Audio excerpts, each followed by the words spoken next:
it's, quiet and okay, I'm good with that. If I might have to jump in and out, we'll see. That's cool.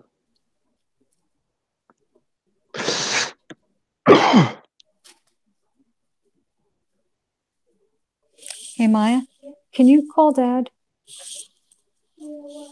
He's trying to call me, and I'm doing this. You can go ahead, Jay. I mean, we got a few seconds. This is Okay. Jessica Segal in Yeah. the building. This is so cool.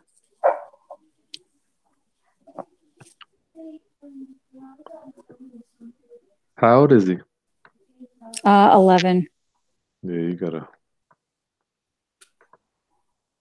I got 11 too. Okay, class. Good afternoon. Good afternoon. It's your boy once again hanging out with Jessica Segal. Good morning. Hello, happy Friday. Why do you like Fridays, Jessica? I I don't do. understand I that. love Fridays. Wow. I don't know the psychology behind it because I know that the weekend is my time with my family and that's it. I mean, really, I work for myself, so every day could be Friday, but it's not. Yeah. All right. So class, we gotta give people a few minutes because they're doing whatever in the Yeah, world. absolutely. Anything new this week, Jay? We can talk about real quick. I like just catching up with you. Yeah. No, honestly, this week I'm dealing with all this colds and the weather and It snowed up there. yeah, it did. And then I teach at the community college. So this week was midterms. So I had to do midterms and grade them. I I got my hands into a lot of stuff. So sometimes it's legal, sometimes it's the college, and then there's my mom duties. Good Lord.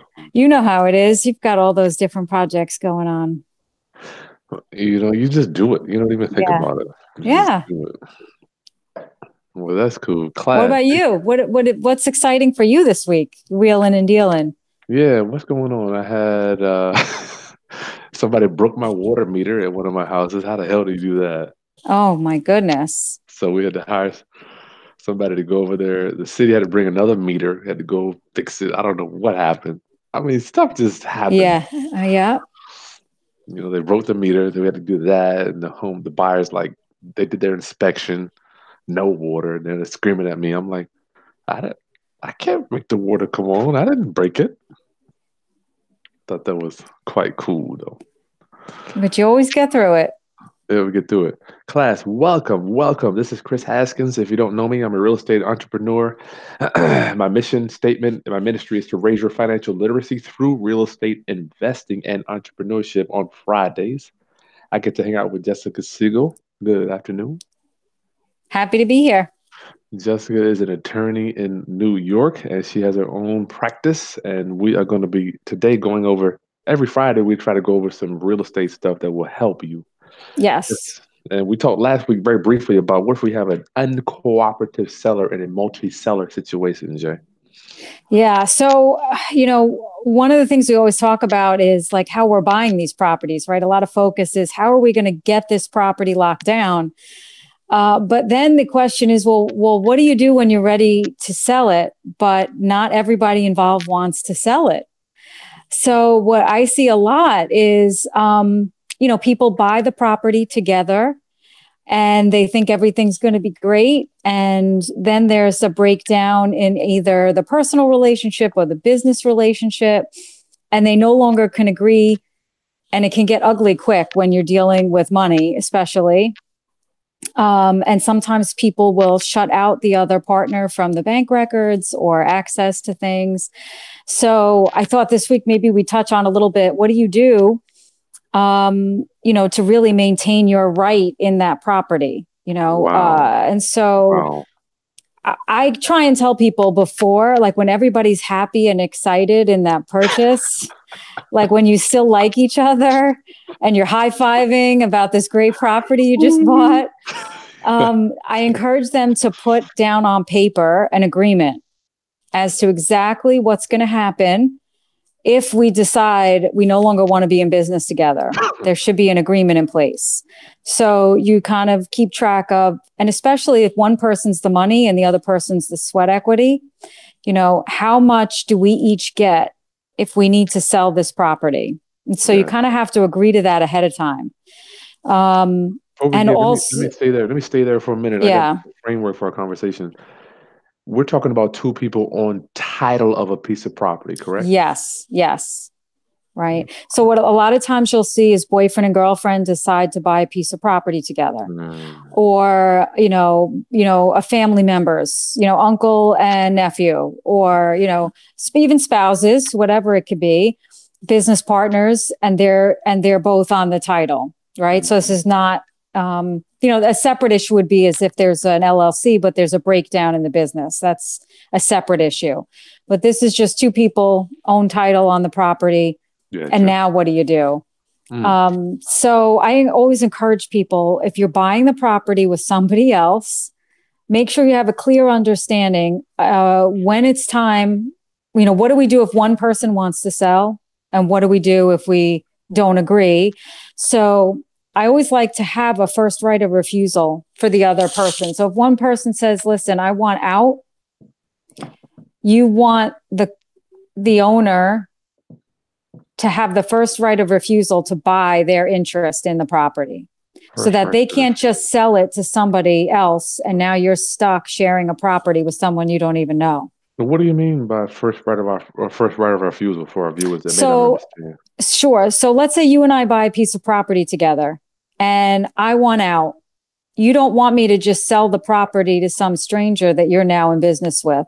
You're talking about my portion? Yeah. You want to be able to buy my portion first before I sell it to somebody else. If you decide I don't want to buy you out, sell it to whoever you want, so be it. But I should be able to first give you the opportunity to buy me out and keep the whole property. All right. I never even thought about doing that. Is that a document that you sign going into the acquisition? Right. It's basically like any other agreement. It's sort of an agreement on how we're going to divide this asset. Gotcha. Should we decide we're no longer going to own it together? And it is really common more common with boyfriend, girlfriend situation, or families, or just friends. Two buddies from college decide, you know what, let's buy a house together and we'll house hack it. And now one's like, okay, well, I'm getting married. I want out. Where's my $100,000, or where's my share? What are you supposed to do? Gotcha. And so if you can't agree, this is the rub. If you can't agree, then the court gets involved and sells it for you. Oh, wow. So if you have this agreement in place ahead of time, hey, listen, if you want out and you put $20,000 into the property, you're entitled to get your 20 grand back and maybe a portion of whatever increase in value there is. Yeah.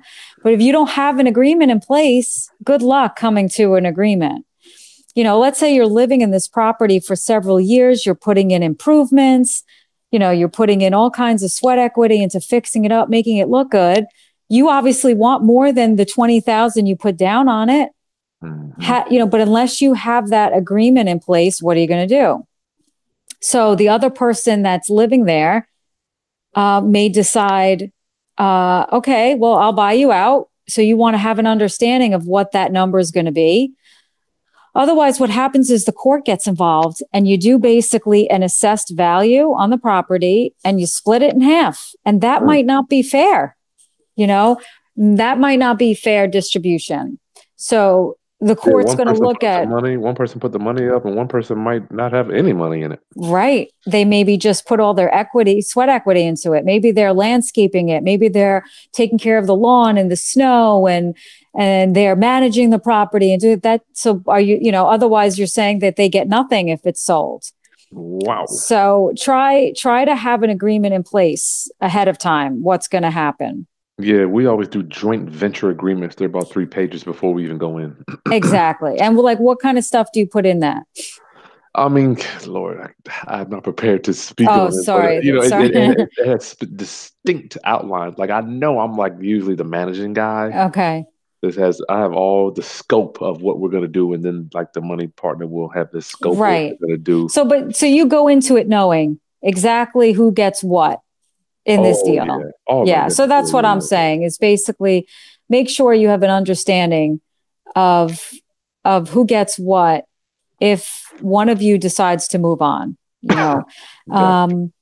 and if you can't agree, that's the trouble. The court basically is just it's going to cost you thousands and thousands of dollars to What you pay an mean? attorney Okay. to go to court and try and have the court settle it. Okay. Is And that then you where have we're at? Is that with this yeah, or that's something else? the partition action. That's the partition action is we can't agree. We're fighting about it. And we basically, because we can't agree, hold on one second. Sorry, because we can't agree, my leak over here. Because we can't agree, the court's going to have to do it. And if the court has to do it, you're paying filing fees, you're paying an attorney to go to court. You have to pay someone to do a professional appraisal and, all of that because basically you can't agree. So the perfect situation is, let's say boyfriend and girlfriend buy this piece of property together. They're going to rent it out on Airbnb. Okay. So there's all this rental income coming in. Maybe one person made the cash down payment. Other person is pretty much just managing the Airbnb, but didn't put any money in. How do we split the profit from the Airbnb? What about the fact that maybe she kept the property clean and took care of all so it becomes a mess when you try and figure out how much equity do I get? How much do you get? So, the way around that, just like a joint venture, if you were two businessmen coming together, you're going to do that joint venture agreement. So I'm telling people that, the family, those close relationships, you think nobody will take advantage of you. It'll be all roses and it's not. And then you're left with a mess. So we're saying joint venture agreement. Is that going to be one of the things you're recommending? Yeah. Yes. So either a joint venture agreement or some sort of contractual agreement. Why is it every time I come on here, somebody comes on the door?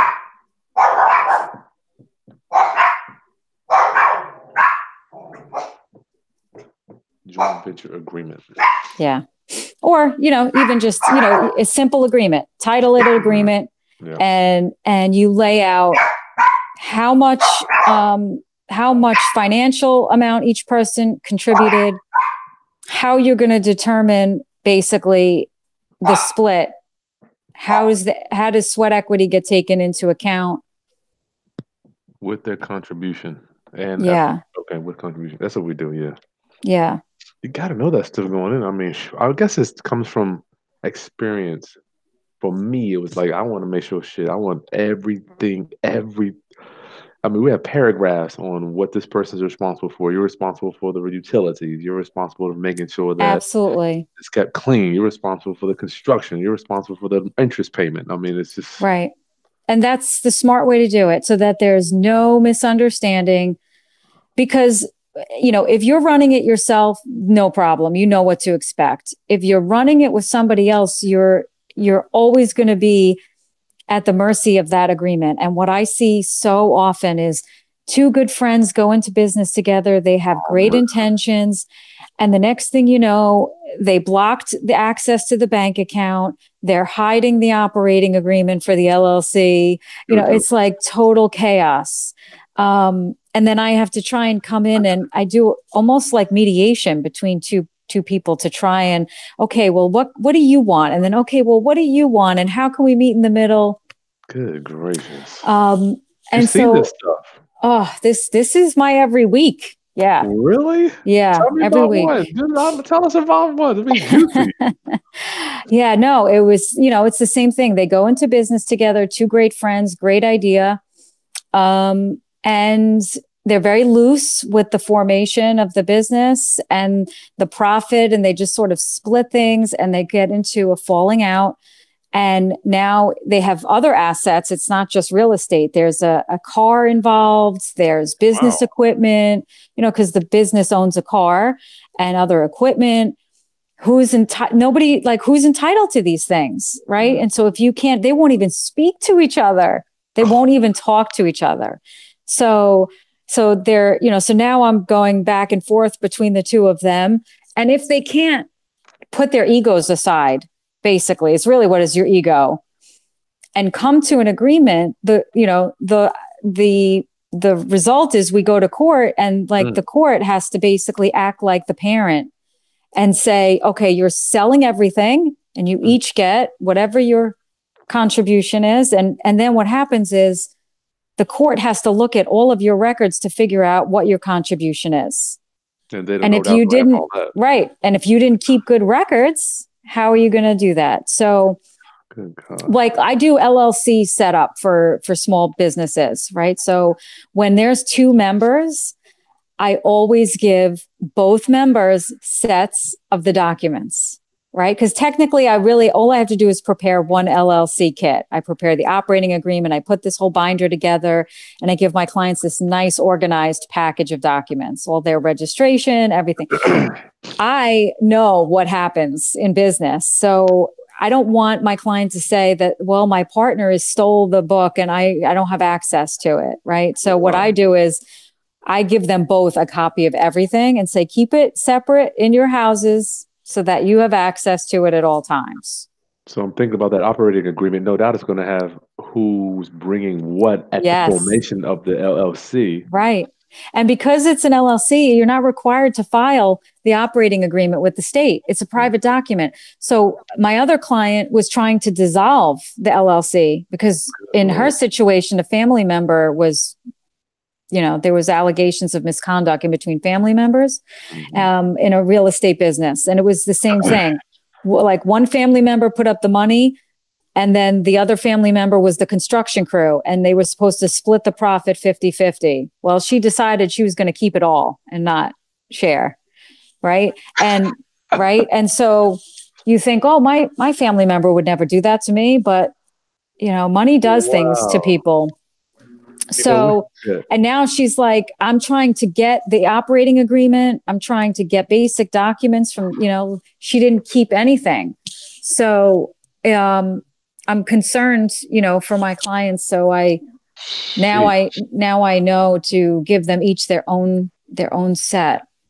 We have so many things. I'm like, we have put liens against houses. We have put deeds of trust. If you have the title, then we'll so many ways we try to protect ourselves out here. Right. And so part of that protection, right, we focus so much, how do we protect ourselves when we're buying this piece of property? So part of that discussion has to be some sort of agreement in place, right, when you're buying it with somebody else. Okay. And I think everybody knows when you're buying, like if you and I were buying a piece of property together, there's no question we would do a joint venture agreement. But if you're going to buy a piece of property with your nephew, he may be like, no, I don't need any agreement. I trust you. But, it's really important that it's a business and you treat it as a business and you fill out that agreement. I mean, it could be on a napkin. Who cares? Write it down somewhere and document what your understanding is. Nice. Doesn't have to be a fancy legal document. Nice. Yeah. I think so. People, go ahead. No, you go ahead. Well, with business people, it's just not personal. It's just like you fill the shit out. Let's go over it, and it's over. I mean, it's not like I would. I think with family, yes, I think what you're saying is going to be more touchy-feely. Yes. Right. And then, it's also your record keeping. So if you're going to claim you're entitled to 50% of the rental income, well, then you better have copies of those records of rental income. Mm-hmm. So it's really important to be present in the business and, take an active role in the record keeping, because it could hurt you later on if you decide that you need to get out. And also we see it a lot in divorce cases too, when married people buy property together. And if they can't agree on how to buy each other out of the house, the court's going to force the partition, the sale. So that's never really a good thing when you're just the court basically gives you a deadline and says, sell it by X date. And that's it. So, and the court can even dictate who's listing the property. Wow. You know, I mean, they can dictate everything. So you don't even get to pick your broker.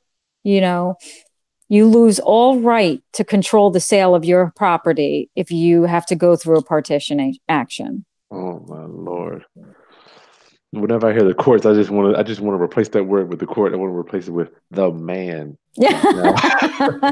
the man the Yeah. man is now in charge of your Yeah. Nobody ever wins there, really. So I always try to tell people that, look, spend a couple of bucks up front, have these agreements in place, and then you don't have to deal with the mess after. yeah. You know, I was providing. Yeah, we provide those. I had not even thought about that. It's another document that we provide. If you need these joint venture agreements, you can email Jessica or myself, and we'll get it out to you. Yeah, Or type absolutely. of agreement and stuff like that. You got Hmm. that, don't you, Jay? Yeah, absolutely. So yeah, I mean, it's basically, I like the first right of refusal is a good one in there. And I also like, clear dissolution terms. How are you going to determine the value of the property? How are you going to determine your contribution? Those things must be in there. The And contribution. Yeah. right. And then What are also, you doing? right. What are you doing? Now, here's another rub because I love estate planning. Pay attention to how you own the property on the deed together, too, right? Okay. Because let's say we buy the property together and I pass away, right? Does my estate now own the property with you, or do you own it outright? Mm, Right. So you can choose to set it up either way. You could choose to set it up so that if one person passes, the other person owns it outright. Or you can set it up so that the estate of the other partner now owns half the interest in the property. that's tenants in common or by entirety. Right. Right. So, that's just another tool to discuss when Is you're that buying on the property deed? together. Do you put it Yeah. on the deed? Yeah. I Yes. don't think it's been so long since I had a name on a deed. I'm like, but still, I would have to do the trust though. Do you put that Right. in the Well, trust too? so I guess I'm sort of addressing not everybody does it not everybody does the land trust, right? So we The talked about master this, way. right? Master. So, I frequently have, a boyfriend girlfriend situation where they're buying a house together and they're going to use it as rental income or hack it or whatever. And so that's always the question I ask is if one of you were to pass, does the other person just inherit the house as outright, or are you What are they saying? so every client's different, and some say no, my estate should have my half, but most people say now it's okay, he can have it. That's I'd want him to have it. Okay. Because a lot of people today choose not to get married, so you're dealing with like what would normally be a marital situation, but they're not legally married. So it's really important to put Wow. in writing, Mm. if I pass, what happens to my half of this house? Hmm. You know, Nice. Nice. Okay. just a few things to think about. I know this Friday I'm a little all over the place, but I figure that's a good snippet to start with for the Yeah, weekend. I think so too. Yeah, with joint, I think as you mature as a business person, everything needs to be in writing. At least at the beginning. Yeah, I know, Uh, and I think a lot of people are afraid of writing. They're like, I don't want to be locked in. They're yeah. intimidated. But the truth is, it's intended to help you. Don't be Yeah. afraid of contracts. Yeah. Yeah. It's It's the almost people who don't have anything in writing that end up in trouble, right? Because then it's like, oh, well, you promised me you were going to give me 5% commission if I arrange this sale. And if it's not in writing, good luck. doesn't even exist in my opinion. It doesn't even Right. exist. Right. But even with that, it's like I guess inexperienced business people kind of take a little offense to it. You're writing it down. I'm just like, Yeah. I just want to write this crap down so we know what we said. Is that okay? Right. Yeah. No, that's what I love about how you talk to people, because it's it's not confrontational, Mhm. and it just puts people at ease. You've got a great way about you. I appreciate that, Jessica. Sure. Anything else you want to say before we see we got to do some quick Q&A? Yeah, let's No. let's see what kind of questions we get. All right. Any questions, class? It's Q&A time. We had a short keynote today. Jessica had Yeah, a my son is sick today, so I gotta play nurse. had a son get a little fever. What is this fever, by the way? Oh man, it went up to 103. So we tested positive for the flu. A little 103. You got a Yeah, I oh, know that. I don't like that. Moms, dads, we get nervous when we see yeah, that's kind of high. that. All right, let's see what we got. Oh, he's talking about Loon Tune wants to know about getting that quick claim deed, getting off of the title and settling the dispute like that. Loon Tune from Minnesota. Right, right. So, I mean, yeah, it's like we've talked about before. I mean, you can do anything if it's by agreement. If you're agreeing, do whatever you want. Hmm. The partition action is really for those people who cannot come to an agreement. Gotcha. I did some back in my day. I did some joint venture agreements, Hmm. and I recorded them with the deed. Oh, And literally, the lender required my signature on some documents, but it said I signed, then it had a comma, not personally liable on the loan, man. wow. Yeah, it was cool. And then when we sold that house, I had to go down and sign a release releasing my agreement from that title. That is fantastic. That was cool. It was Yeah. You've done some creative stuff with recordings. Man, because I didn't have any Yeah. money back then. I'm like, Yeah. I gotta use this. I don't have any of this. Let me use this. Yeah. That's great. Daniel, sounds like Minnesota is a community property state. I don't even. What is a community property state? Oh, yeah. I'm not even going to touch that. So, community property has to do with like divorce stuff. Oh, okay, gotcha. All right. Some states have wildly different rules as to um, how property is titled when you're married. Gotcha. Um, want to sell?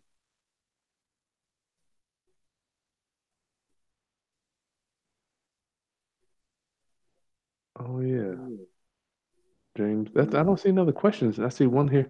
I don't know multiple times for clients buying rental property. He bought at his wife's signed a quick claim deed. No, that's it, Jessica. You want to have any All questions right. for today? All Cool. right. Okay. Short this week. Yeah. As you get That's so back to your great. son, and I guess any final thoughts for people that are getting into business, want to do some type of business together? I'm a proponent. I know I hear a lot of people saying the only ship that sinks is a partnership. And I'm like, I never heard that before. That's great. you ever heard that word? No, I love that. Well, I No, love I mean, partnerships. I was just gonna say it's about being it's a great opportunity, but be cautious, like anything else, about who you deal with, right? Know who you're dealing with and have proper documentation in place. A partnership is an excellent opportunity for somebody who has more knowledge, that can help mentor you, or there's a lot of Money. people out there who bring different skills to the table, and you come together, and that's some of the best businesses, most successful. I It's agree. because you have everybody bringing their skills to the table. That's right. And I don't have to do all the work. I love it whenever I can pass on some Yes, of the work to somebody else. absolutely. I want to dump it all on me. All right, Jessica. So we'll get together and discuss what we'll talk about for next week. I appreciate your time. All right. Have a good one, everybody. Take care. All right, bye. Bye. That was Jessica Segal. Her son was sick today, so we got a short one for today. But I'm probably going to come back later this evening. I got another session to do. If anybody needs documents, don't forget, you better get your tools up, get your documents up. James, yeah, we'll have it back later. I mean, this is recorded, so you can come watch it live later on. You can play it at any time. All right, class. I guess that's all we got for attorney time. I will see you shortly. Hopefully, I'll see you Monday with my new guest. Peace.